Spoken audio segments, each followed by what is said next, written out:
Hello, welcome to the Cheater's Diary, where we share raw, real-life stories packed with emotion and unforgettable twists. If you love this video, hit the like button and subscribe to join us in spreading meaningful stories. Now, let's dive into today's journey. I pulled my beat-up van into the cul-de-sac. The engine groaned before shutting off. The house came into view. 2 stories, pale blue, modest but tidy. A white picket fence, slightly weathered under the sun.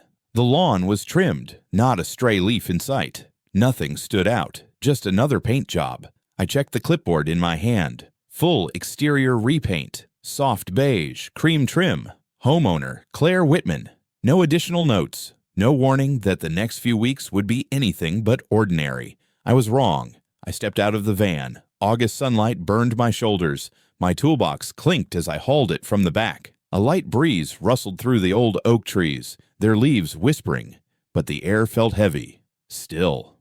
I glanced at the house again. No kids' bikes, no porch swing, no barking dogs or laughter, just silence, like the house was holding a secret. I shrugged, telling myself I was overthinking. Work was work. I was here to paint, not to play detective. The screen door creaked open before I could knock. A figure stood behind the mesh.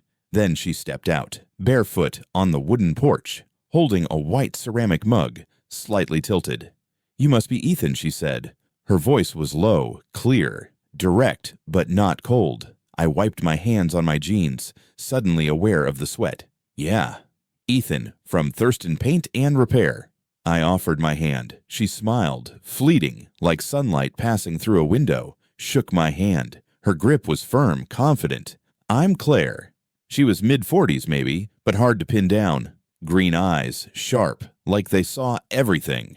A hint of tiredness around them, like she'd seen too much. Auburn hair, tied loosely back. A few strands framed her face, soft and natural. She wore faded jeans and a gray tank top, snug but not showy. I had to focus to keep my eyes on her face, not my business. She glanced at the van, then at the gear scattered on the lawn. "I'll let you get to it. Need anything? Just knock. I'm usually around."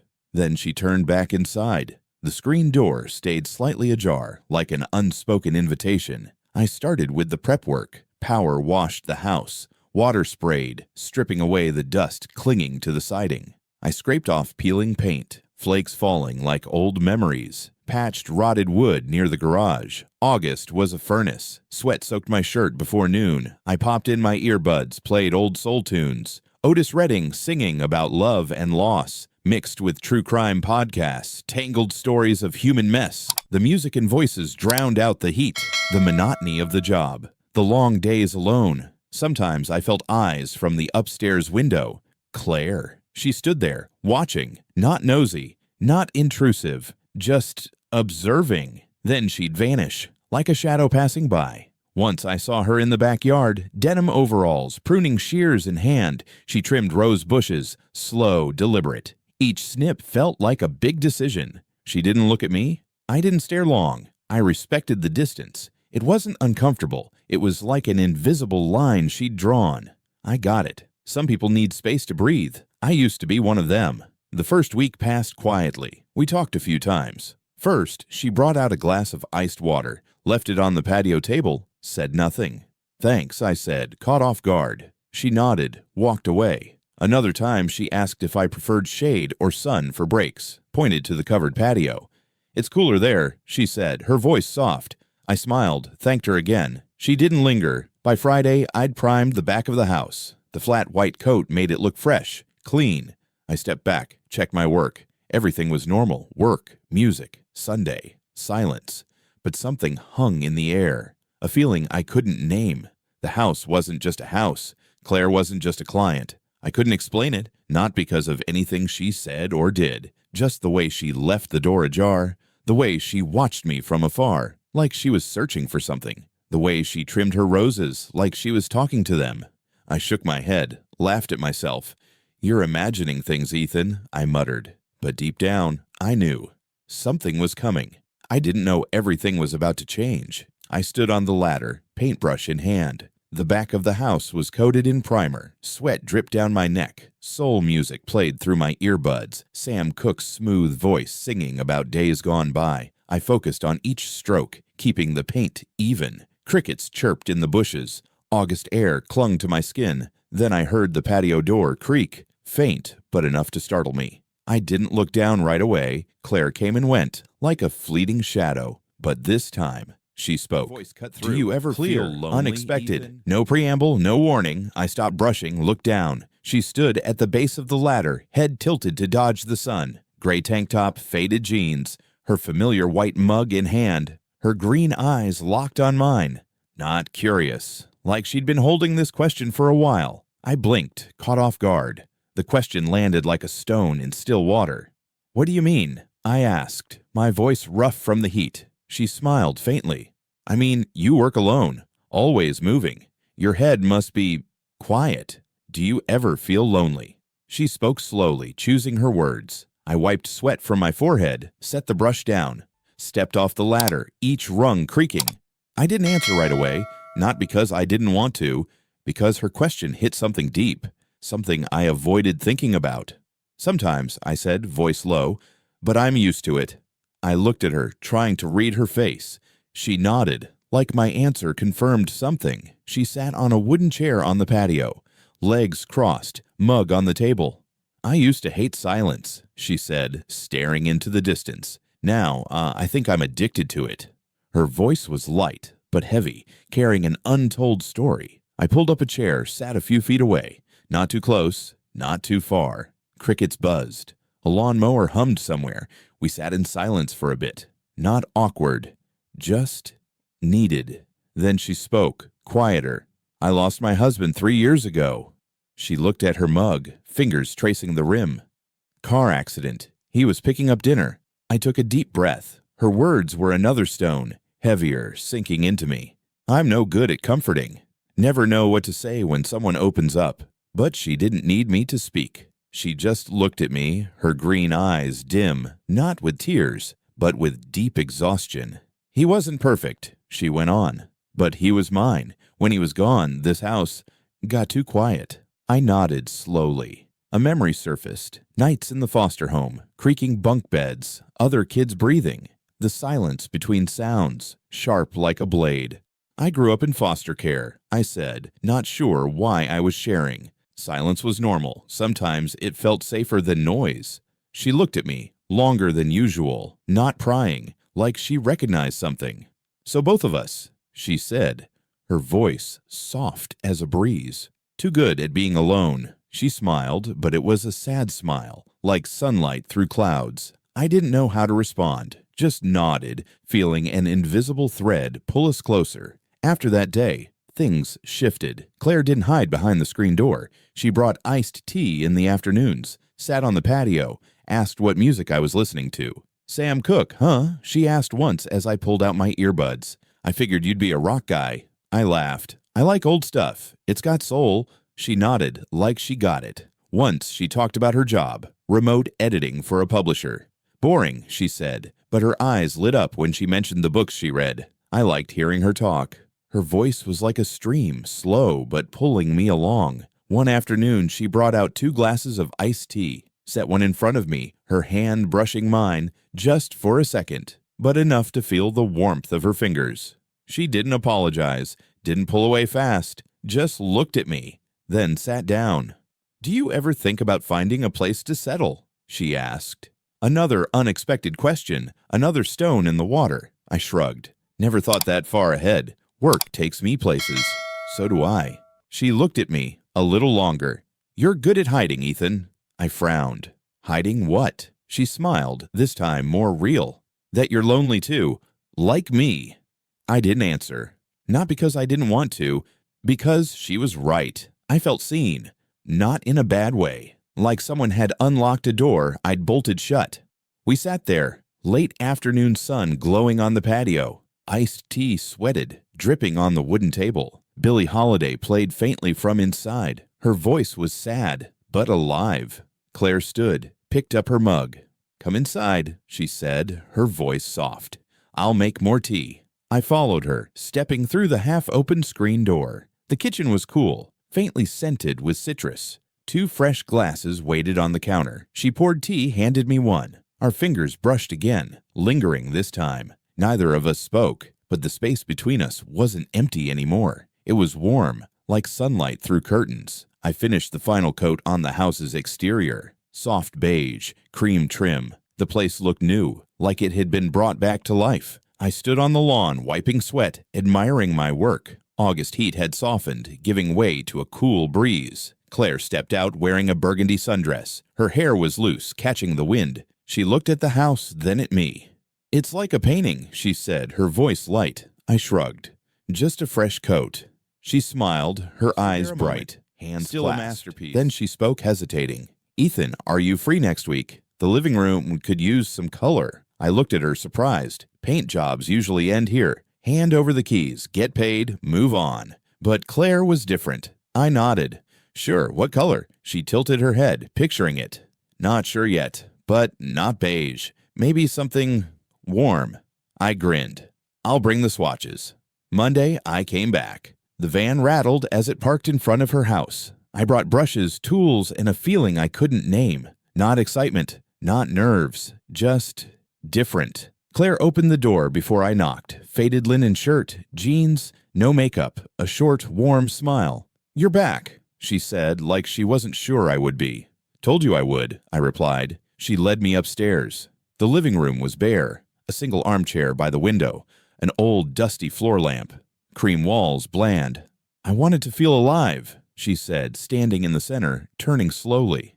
"What about rust orange?" I suggested. "Soft, warm, like late October leaves." She looked at me, eyes sparkling. "You're a poet, Ethan." I laughed, setting down my tools. "Don't tell anyone." She sat in the armchair, legs tucked up, didn't leave the room, just watched me work. I taped off the trim, feeling her gaze. Not heavy, just present, peaceful. I started rolling paint, rust orange, spreading over the walls. The room lit up, like it was breathing again. "Do you ever think about having kids?" she asked, out of nowhere. I stopped rolling, turned. She sat there, coffee mug in hand, eyes on me. The question was a pebble in the water.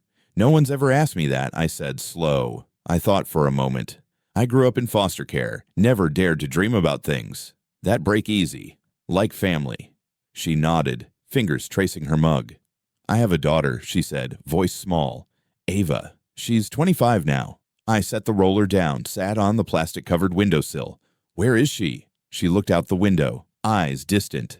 "I don't know. We haven't talked in 4 years. She left after her dad's funeral." Her voice was steady, but her eyes trembled. "She said I suffocated her, that I turned everything into my pain." I took a deep breath. Didn't know what to say. Just listened. She went on. "I don't blame her. I checked out." Everything felt underwater. Ava was waving from the surface, and I didn't see. Silence settled. Not awkward, just heavy, like the air before rain. "Does she ever reach out?" I asked. She nodded slowly. "Postcards, no return address. Last one she wrote. I saw someone like you in Lisbon. They had your sad smile." She smiled, but it was a broken smile. I felt a pang. Not mine. "Heron, you keep them?" I asked. "Everyone," she said, voice soft. We worked like that for days. I painted. She sat, sometimes talking, sometimes quiet. She said she loved Nina Simone. Couldn't cook. Used to sing at open mics before motherhood. I told her about the night I turned 18, left foster care, slept in a truck because I had nowhere to go. She listened like no one ever had. One afternoon, I painted a corner. She walked over, grabbed a brush. "Let me try," she said, eyes playful. She swiped paint, clumsy. It dripped on the floor. We laughed. The sound echoed, filling the room's empty spaces. Friday, she invited me for dinner. "Nothing fancy," she said, "and I'm not cooking." We sat in the kitchen. Takeout roast chicken, steamed veggies, red wine on the table, soft lighting. Billie Holiday played from a record player. We ate, talked little. The silence was comfortable, like old friends. After, she poured more wine. Her hand shook slightly as she handed me a glass. "I used to think healing was closing up," she said. "Now I think it's this. Chicken, wine, and a guy covered in paint." She laughed, soft, real. That night, I helped her carry boxes to the attic. One tipped, photos spilled out. A younger Claire, wild curly hair. A man beside her, crooked smile. A little girl clutching a yellow stuffed elephant. She picked up a photo, hand trembling. "Ava," she whispered. I knelt, gathered the pictures. "Want to talk about her?" She stared at the photo, long.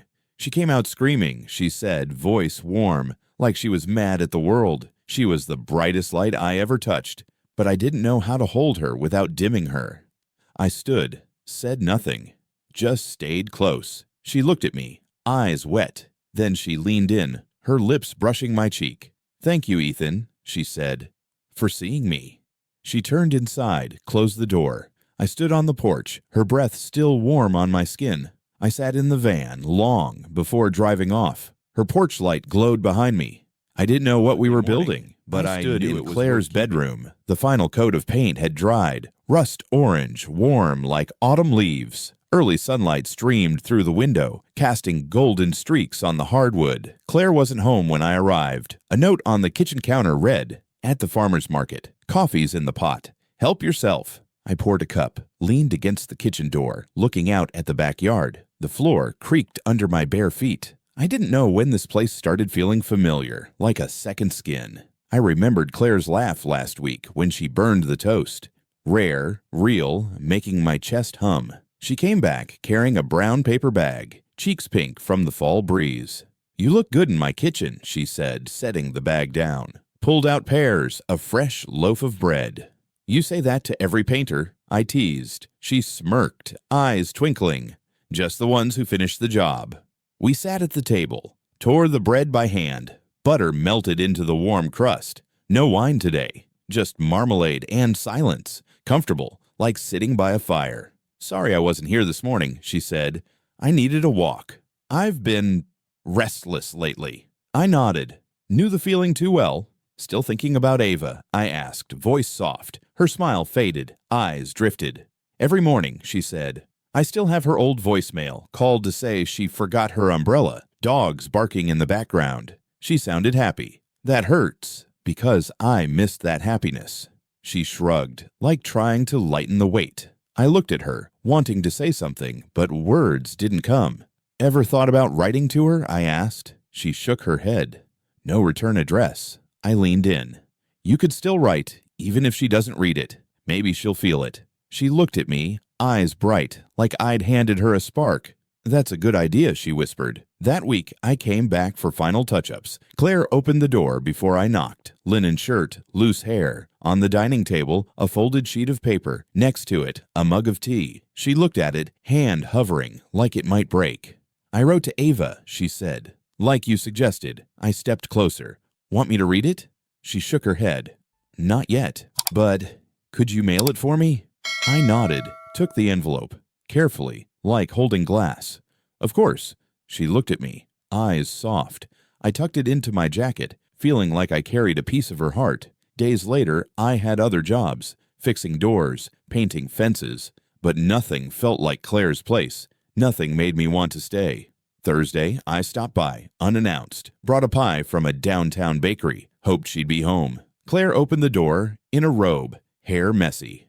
"Rough morning?" I asked, holding up the pie. "Rough month," she said, but smiled. "Want coffee?" We sat on the back porch, pie on the table, coffee cooling in our hands. She looked tired, but lighter.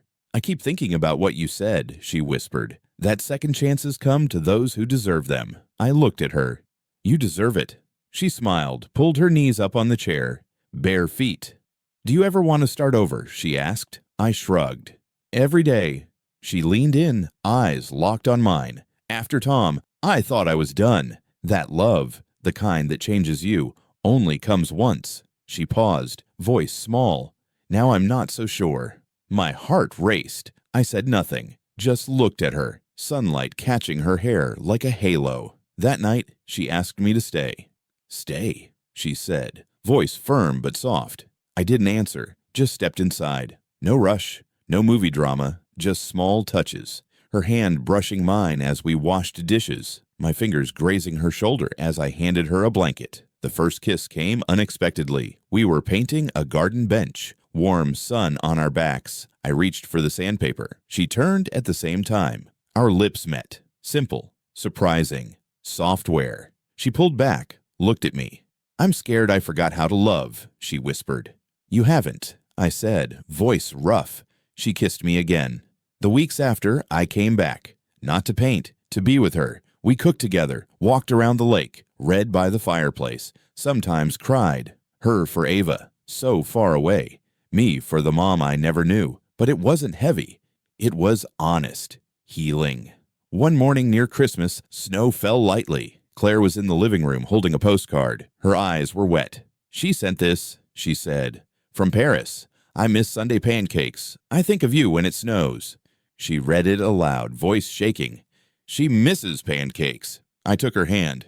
"It's a start," I said. In the yard. Flakes swirled, dusting Claire's rose bushes. I stood beside her in the living room. Ava's postcard lay on the table. "I miss Sunday pancakes." The handwritten words slanted like a whisper from Paris. Claire held my hand, tighter than usual. Her eyes were wet, but her lips curved into a smile. "She misses me, Ethan," she said, voice trembling. I nodded. "She'll come back. I know it."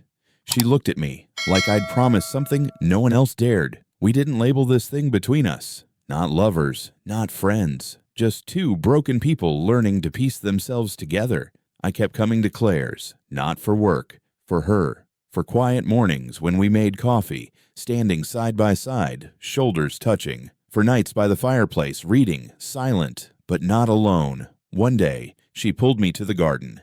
"Help me plant this," she said, handing me a small potted plant, a cactus, tiny soft spines. "To remind us everything can survive, even when it's hard," she said, eyes bright. We dug in the dirt, hands messy, laughing like kids. She told me about Ava as a child, how she'd dance in the kitchen, singing Nina Simone's songs wrong. "She was always so bright," Claire said, voice warm. "I just want her to know I'm still waiting." I looked at her, dirt smudged on her cheek. "She knows," I said. "The postcard proves it." She smiled, touched my hand. Her fingers were cold, but warm in my palm. We finished planting, stood up, looked at the cactus. Small, but tough. Like us. One afternoon, I painted the mailbox out front. Claire stood on the porch, gray sweater, hair loose. "Do you think you'd ever want to build a home?" she asked, voice light, like she feared the question might float away. I stopped painting, looked at her. "You mean fix houses like I do?" She shook her head, stepped down, stood beside me. Build a home, a place to belong. Her green eyes locked on mine, deep. My heart raced. "With you?" I asked, voice rough. She smiled, tilted her head. "With me." I didn't answer right away, not from doubt, because her question opened a door I'd never dared walk through. Growing up in foster care, I learned not to dream of fragile things, homes, families, belonging. But Claire made me want to try. I set the brush down, took her hand. "I want to," I said, voice steady, "but I don't know how to start." She squeezed my hand. "Together," she said, "one step at a time." The last day, I painted the front door. Claire let me pick the color. I chose deep teal, like the ocean between distant cities, like a second chance, like the space between loneliness and love. I rolled the brush, each stroke covering the old wood. Claire stood beside me, linen shirt, hands clasped. "Nice color," she said, voice soft. "It tells a story." I grinned. "What story?" She leaned in, shoulder brushing mine, about two people finding each other even when they weren't looking. When the door dried, we stood on the porch. The house glowed under winter sun, teal, beige, cream trim, like a fresh canvas. Claire looped her arm through mine. "Thank you, Ethan," she said, "for painting more than the house." I looked at her, her eyes bright, no longer weary like that first day. "Thank you," I said, "for giving me a reason to stay." She smiled, rested her head on my shoulder, silent but not empty, warm, like home. That night, we sat by the fireplace. Coffee cooled on the table, a white sheet spread on the floor. "Paint something," she said, handing me a brush and paint jars. I frowned. "I'm a painter, not an artist." She laughed, pushed the brush into my hand. "Just try." We painted, clumsy, blue, red, yellow streaks, tangled, no shape, but ours. She smeared blue on my nose. I laughed, dabbed red on her cheek. Our laughter filled the house. Before I left, I gave her a gift. A small wooden bird, carved during my first winter, working alone. I placed it in her hand. "Put it on the windowsill," I said, "until Ava comes back." She looked at it, eyes wet. "Thank you," she whispered, clutching the bird. Then she leaned in, kissed my lips softly. "No rush, no drama, just real." "Don't let us be lonely anymore, Ethan," she said, voice low. I nodded. "I won't." I stepped to the van, snow still falling. Her porch light glowed behind me. I drove off, but didn't feel like I was leaving. We had no plans, no labels, but we had each other. And a home, not just walls and paint. A place to start, a place to belong. The teal door stood there, like a promise, that we wouldn't be lonely anymore. Not ever, after today.